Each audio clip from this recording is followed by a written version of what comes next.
Diana doesn't appear as a character herself. Let's make that really clear. It's not like a couple of films or biopics that have been out. We're not trying to recreate Diana at all. The play's about the people who didn't tell the truth and who told lies surrounding the life and, more importantly, the death of Diana. As I said in my autobiography, I cannot be Harry's father, as I didn't meet Diana until 2 years after Harry was born. There is a media perception of James Hewitt, which I think is very different from the actual reality.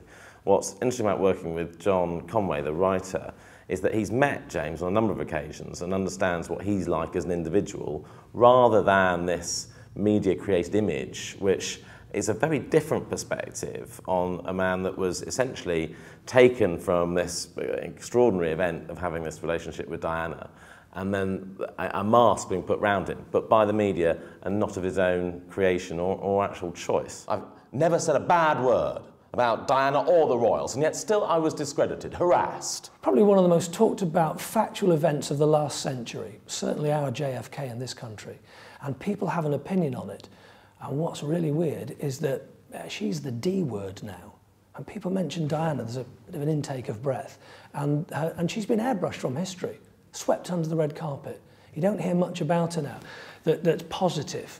And so what I don't want to do is to disturb the memory of Diana. What I want to do is to attack the people who I believe didn't tell the truth. I think that's going to be the really interesting thing, is people coming to see it and hopefully coming in, there's no doubt they'll come in with opinions because everyone's got some sort of opinion on this, but coming and hearing things which they won't have heard before.